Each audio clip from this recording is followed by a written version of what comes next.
Savina, o que vem a ser o afeto para o direito?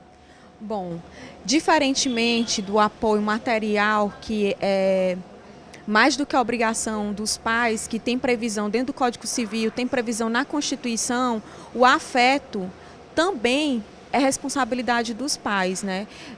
A formação da criança, desde a primeira infância à segunda infância, ela tem como base estrutural o afeto, né? E dentro dos termos jurídicos é um princípio fundante no meio familiar. Então, assim, não basta apenas o financiamento, digamos assim, material dos pais, como também é dever e obrigação e responsabilidade dos responsáveis por essa criança, pela formação da cidadania de cada pessoa, o afeto familiar, né? Inclusive o afeto dos pais, porque como os pais é que são responsáveis pela aquela pessoa que é colocada no mundo, então a responsabilidade direta é deles, mas a cobrança não necessariamente é oriunda deles, né? Porque às vezes, dependendo de cada circunstância, o responsável é uma avó, é um tio, então também vai variar de acordo com cada núcleo familiar. É muito importante a gente separar, inclusive, essa parte, né? O abandono de que estamos falando é uma coisa que era considerada natural, que era o pai separa, aí dá a pensão e aquele apoio na educação da criança, o carinho, acompanhar para a escola, para o jogo de futebol.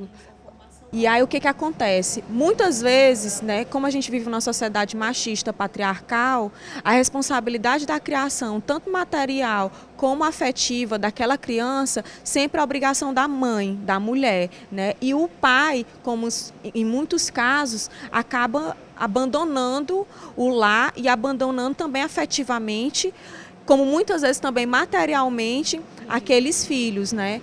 Então, assim, quando a gente olha para o cenário da periferia do Brasil, eu creio que mais de 90% dos lares são regidos por mulheres, né? Tanto materialmente como afetivamente. E aí, recentemente, alguns anos atrás, surgiu dentro da própria estrutura do Poder Judiciário a possibilidade de você entrar pedindo danos morais, né, com pedido dentro da seara civil, danos morais, exigindo retorno financeiro, né, a partir de danos indenizatórios para os pais, mas não necessariamente, como eu havia falado anteriormente, seja um homem, né? Pode ter sido, a grande maioria das jurisprudências sempre era voltada para um homem. Que acho que, inclusive, dado o comportamento do meu pai, assim, que é um comportamento que ele é muito abusivo, em relação principalmente à minha mãe, de querer controlar, de querer mandar, e até mesmo comigo também ele foi assim. Ele em determinado momento, quando ele retorna para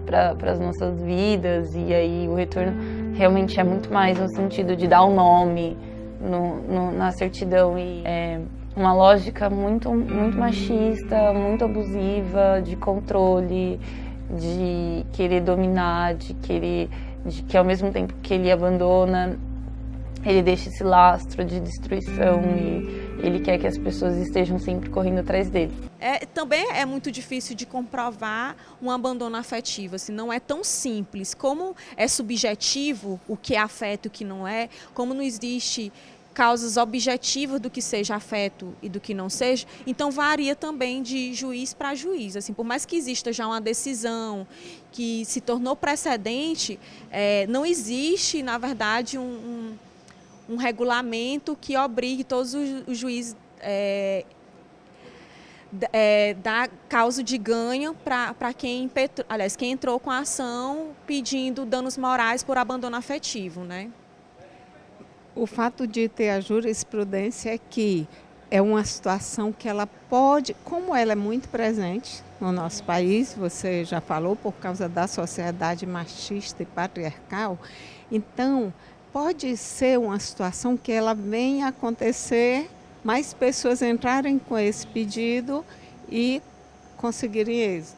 Isso, é isso. E aí, recentemente, ganhou grande repercussão, porque teve um caso que teve repercussão a nível nacional, e aí várias decisões foram favoráveis. Só que eu já encontrei também decisões não favoráveis, né, que não conseguiu comprovar o abandono afetivo através dos meios de provas que foram postos dentro do processo, né?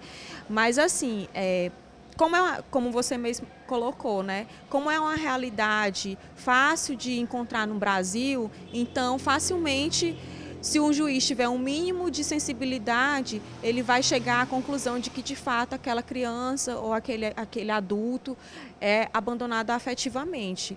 E eu acho que, minha opinião pessoal, eu acho que é uma grande sequela para qualquer adulto ou jovem que é abandonado afetivamente. Apesar que eu acredito que a criação da mãe não deixa nada a desejar da criação de um pai, mas eu acredito que a criação dos dois se complementam, até para não sobrecarregar a mãe, né? O pai também é responsável afetivamente e moralmente por aquela criança.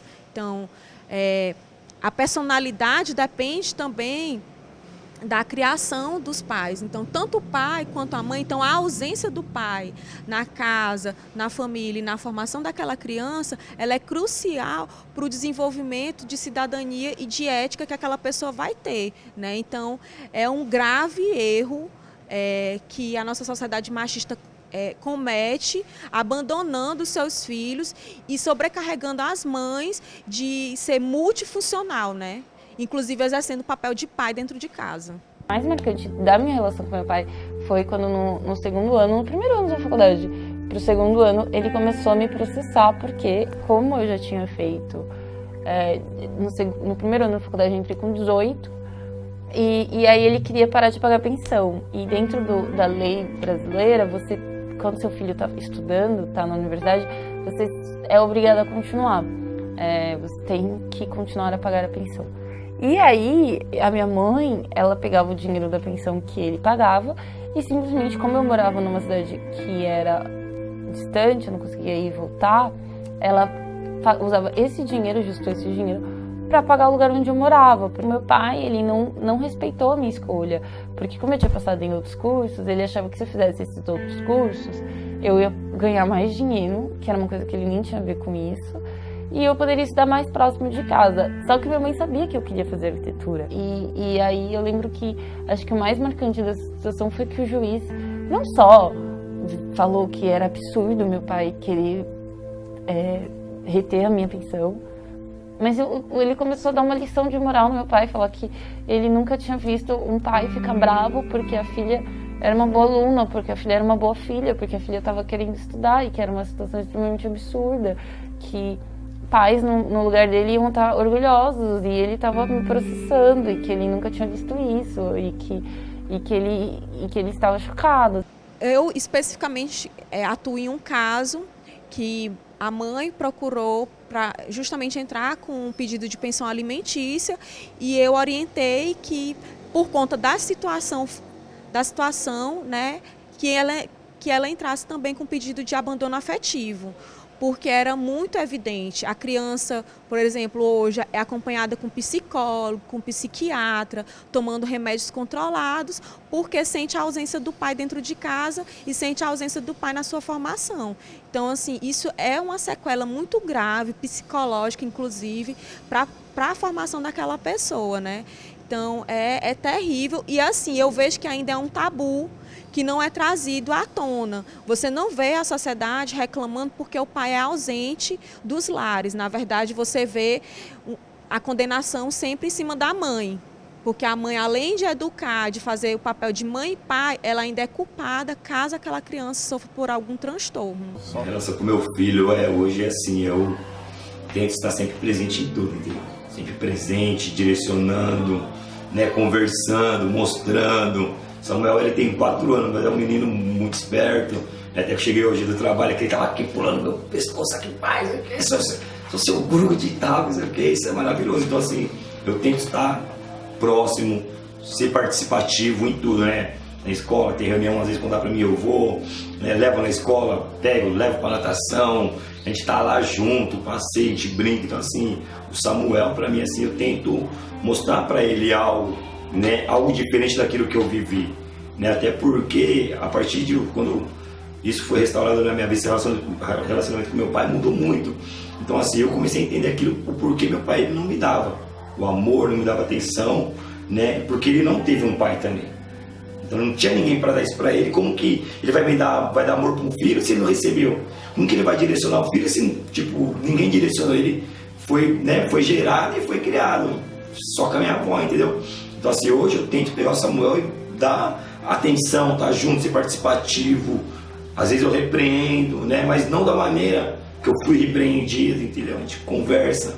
Assim, eu tento hoje ser bem presente, né? Bem presente mesmo, assim, que é o xodó esse negócio. Nos primeiros dias depois que você se foi, sentei no balanço vermelho que você me deu e como não podia fazer mais nada, aprendi a te esperar até o dia que você quisesse voltar a me balançar. E te esperei. Na primeira festa da escola para você, fiz corações de cartolina com seu nome dentro, ensaiei cantar aquela música do Fábio Júnior e te esperei. Pensei que no meio daquelas várias pessoas você ia surgir para me ver, que nem acontecia nos filmes de sessão da tarde. Então até o último minuto eu cantei olhando a porta e te esperei. Nos meus aniversários eu te esperei, nas formaturas eu te esperei, no almoço de domingo eu te esperei. Quando me fizeram chorar a primeira vez no recreio eu te esperei. Quando não sabia pentear meu cabelo, que era como o seu, eu te esperei. Quando o primeiro garoto me fez me sentir um nada, eu te esperei. Incansavelmente te esperei. Guardei sua foto no fundo do meu armário, guardei seu urso azul que você me deu, guardei a memória do balanço vermelho e te esperei. Esperei o equilíbrio, esperei o balançar no sentido certo, esperei o empurrão para chegar mais alto. Eu esperei seu tempo, esperei sua mudança, esperei até o último momento. Sentei no balanço e esperei o seu impulso. Esperei. Quando você voltou, disse que tinha mudado, que sabia o que tinha feito de errado e prometeu nunca mais me abandonar. E eu vi meus pés nas nuvens e senti o vento no meu corpo. Eu esperei você, eu esperei você me dar todas as provas que por você eu nunca seria amada. Esperei tanto que agora eu sei me balançar sozinho.